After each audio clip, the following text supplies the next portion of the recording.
Since the primary, what have you done to get ready for this job? Oh, well, I've been attending the transition meetings. I probably just maybe have missed one, but I do believe that because I was nominated that it is my duty to go there and try to learn as much as I possibly could about the home rules and what's going on in the transition meetings. Have you done anything else to familiarize yourself with the charter? Or? I attended that last meeting. When was that? Wednesday, I think, for the transition, for the public to learn about the home rules. So I was a little bit late, but I made it there, you know. So I try to get as much knowledge because there's so much you have to learn about it that, you know, even them, when you go to transition meetings, they always refer back to the home rules, you know, the charter. So there is a lot to learn. So you have to keep it going in your mind, you know. So I try to do that. Do you have a sense of how the transition committee has progressed? Do you think they're on pace with their responsibilities? Well, they have a chart. They have charts and the time schedules that they have to meet, and they are meeting. And I think, except for the ethics, I'm not too sure what they're a little bit behind on.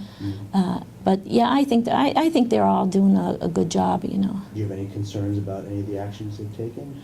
No, not really. No. If elected, how much time would you expect you to devote to this job? As much time as possible. Whenever they need me, you know, I'll be available. I'm retired, so I could be there anytime they want me.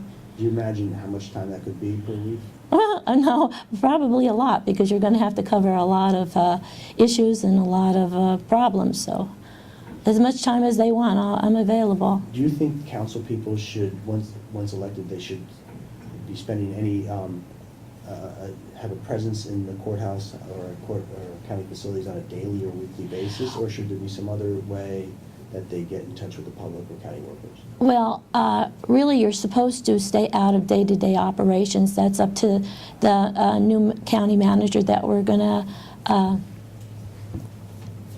vote on or, you know, pick for the job. So he's going to be running day-to-day operations, and I believe that we have to let it in his hands.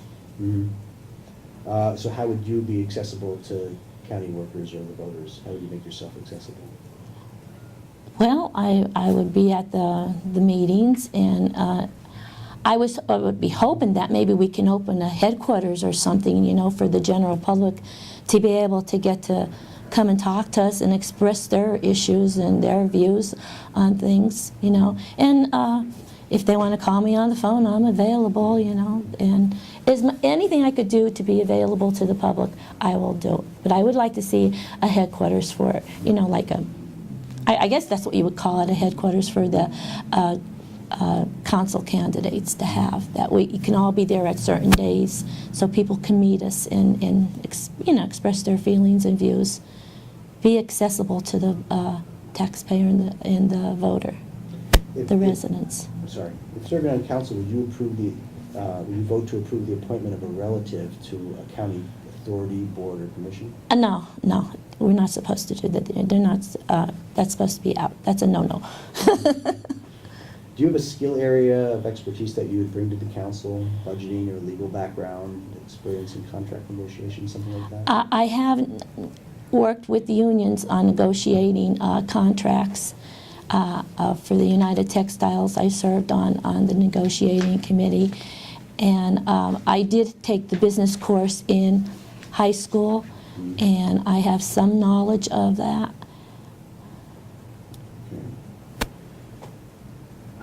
Is there specific I'm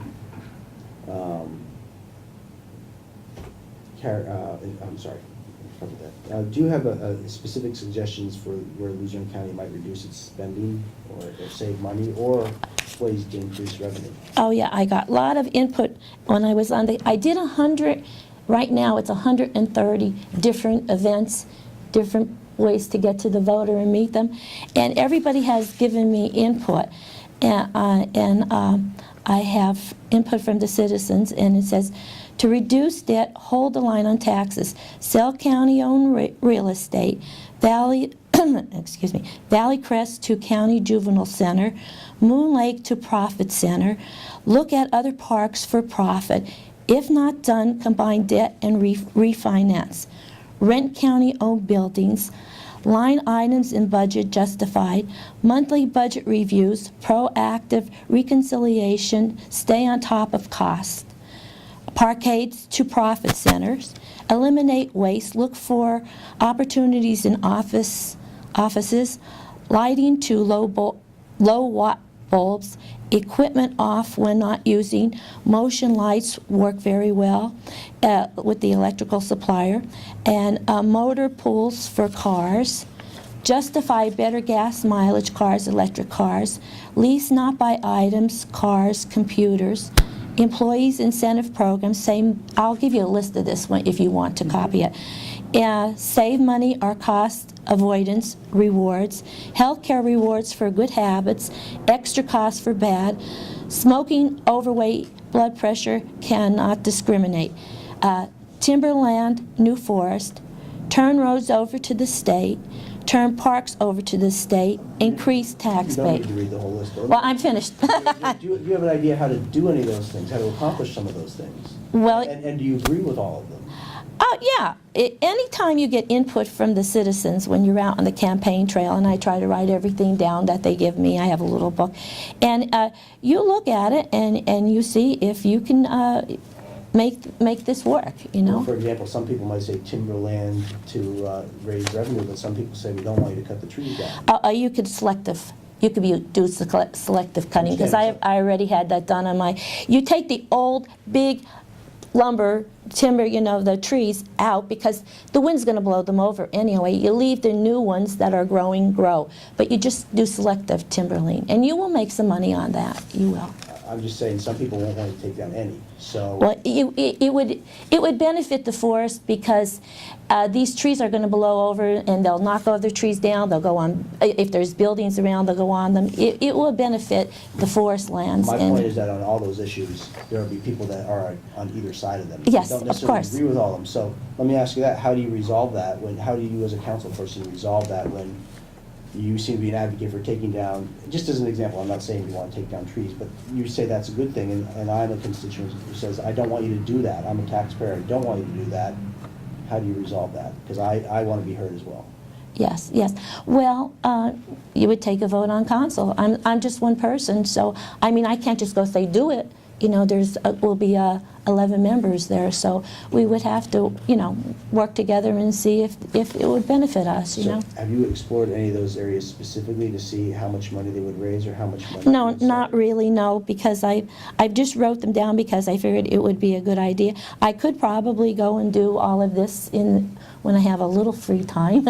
You know, I don't have too much free time, but I could, you know, go and check on everything if you want me to.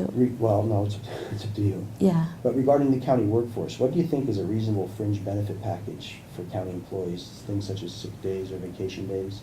I believe in sick days. If people are sick, stay home, because you make everybody else sick if you come to the office, you know, and you bring, yeah. I think what they have now is sufficient. Some taxpayers have complained that county workers have a great number of sick days, and if they don't use them, they get to carry them over, and when they leave their job, they get a great payout. Yeah, I realize that too. I think if you have sick days and you're sick, you should use them. I don't think they should be carried over like that. Yeah. What do you think the county's responsibility is for funding outside organizations such as libraries? Well, I believe they should just, yes, supply some money to the libraries, yes. I'm for that. How about recreational areas like Moon Lake? Oh, yes, definitely. That's one of my little projects that I want to get involved in, is Moon Lake. No. Well, let me ask you this. If the county had debt and spending needs to be reduced, where do you start? I mean, is Moon Lake off the table, or is county library funding off the table? No, they wouldn't be off the table, no. I wouldn't take them off. I'd have to, you know, go over this a little bit better, but I wouldn't take them off. Because I believe in Moon Lake. People use it, and they want it. Because I attended some of the meetings, one meeting, and there was a nice turnout, and people are for it, and I believe we should do our best to make it profitable. You had mentioned you have some things, particular areas of interest. What particular things would you like to bring to council as areas that you'd like to explore, issues for you? Well, first, this is my brain isn't working because I have this cold, but I like to have transparency in government. I would like to hold the line on taxes and eliminate county debt, waste, and redundancy. I want to be an independent voice on council, and I want to hire a manager with the best interest of all the residents of Luzerne County. I'm guessing probably all the council members, all the council candidates have pretty much those same thoughts. They all want to reduce debt and be transparent. And That's good. So yeah. what sets you apart from them? Because I believe that I'm ready to go. I've been attending these transition meetings, and I'm not afraid to work hard if I have to, and find ways to find solutions to the problems that do occur. And I believe that I am one of the best candidates because I am really a concerned, I'm just an average citizen. You know, I'm not overeducated, that I'm beyond the people. I'm just an average person that people could talk to and come and approach. But you could tell just by how many people have been telling me ideas and approaching me on the campaign trail. So I believe that that is one of my benefits, that the people can talk to me, you know, and if they want help, they have problems, they want help, they could approach me, and I believe I will be an independent voice and go immediately to work for them. Do you have specific skills that you bring to that, to accomplish those things that you want to do? Maybe with negotiations? Yeah, I already was on the negotiating committee, and also I have to look, I have a list of all the things that I have done in the past. I have served on the executive board of the ILGWU. I was vice president of the Red Barons basketball team, semi-pro, and vice chair of the Democratic United organization. And also, I served on the voter panel for the Times Leader newspaper, 1996 and 1999. So you choose me then. If elected to council, would you want to serve as chairperson, and what characteristics would you be looking for the council chair? No, I don't want to serve as chairperson. I will look for someone that has some experience being a chair. You know, someone that already has been on the transition team and knows a lot more than all of us are not experienced council. This is the first council that we are having. It's a new beginning for a new government, and I believe that there's only a few that have served in government that have the experience to be a chair. And I don't want to mention names because I don't want to give them a plug, but I believe that maybe in time, when I sit there and I'm more relaxed as being a council person, I would consider being co-chair or chairman, you know. Given the media interest in county government and what's going on in the county, do you think that what's the appropriate way for the council to communicate with the news media? Should there be a spokesperson? Should the council people be allowed to talk to the media? I believe that each member has the right to talk to the media. And there could be a spokesperson, but you don't want to take the council, other members of councils right away to be able to freely express themselves to the medium, because that's transparency in government, and you want it open to the press and the public. Tell me how your campaign has been going. Oh, very well. I've done 130 events. I had 132 different events. Yeah, I am, because it helps me along the line. Mm-hmm. But everybody's been nice to me, and they all speak nicely, just the same way in the primary when I ran, you know. So it's been going very nicely for me. How much money do you expect to spend on the general campaign? Well, first of all, I'm not taking no campaign contributions. None from anywhere? No, I'm not. I feel I'm free and clear when I get on this council. So have you had to turn away any contributions? Yes. Yes. What did you tell people? I told them to give it to the 6th district. Democratic Party because I had to get permission first to be able to do that. Or are they giving any money to you? No. How are they supporting you, the party? The party, Kathy Kane and Lee Namey are going to, first of all, there was like a little problem from the beginning with the certain candidates that they didn't want to give money to. They thought they were paying for the endorsement, which they weren't. They were just paying for, and first they wanted $500. Now it's down to $250, and you'll get your handout cards, you'll get posters, you'll get committee people, and you'll get newspaper ads. You know, with that money, if everybody would put their money together, and they would put the ads in the paper, which is cheap. You know, for $500. If you're running yourself, you see how much you have to spend. And they were going to do that, but a lot of the people running on the Democratic ticket did not want to go along with that, you know, the council people. So are you making that contribution then to the party? I gave $250. Me and Tim McGinley. So far, that's all I know is me and Tim McGinley. I don't know if anybody else gave it, but I did. So I'm sorry. Let's go back. How much do you think you're going to spend? How much am I going to spend? Probably about $3,000 or $4,000. Then that's rough because our financial report will be coming out shortly, so I have to go. That's just, I don't know if I have everything intact until I, you know, look at everything. But is this a set that's all from self-financed? Yes. I came into this saying I wasn't going to take any because I believe I could get on council free and clear and not have too much obligations to too many people, you know. So that's why I'm not taking any. Any more questions?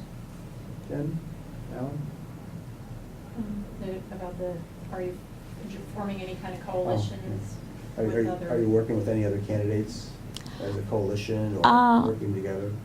The only thing I did go, I mean, whoever sent me letters and asked me to go to different events or come for endorsements was the union. They sent a letter to all of the candidates, and I did go to them for the endorsement. And it's the union council. So when you're representing all the people, you can't shun certain people and say you're not going to go. So I went whether I got it or not, and I did receive it. There was 3 of us that went and received the endorsement from the union. And the Young Democrats, the regular ones, Young Democrats, and the party endorsement, you know, the Democratic. Are you satisfied with this meeting and the questions that we've asked you? Yeah, I expected it, you know, to be a little bit more difficult, you know, but thank God you weren't, you know. Is there anything you'd like to emphasize, anything you might have glossed over that you want to talk about? No, I just want to say that I will try to strive for an honest, responsive, and dependable government, one that will understand and serve the needs of the public.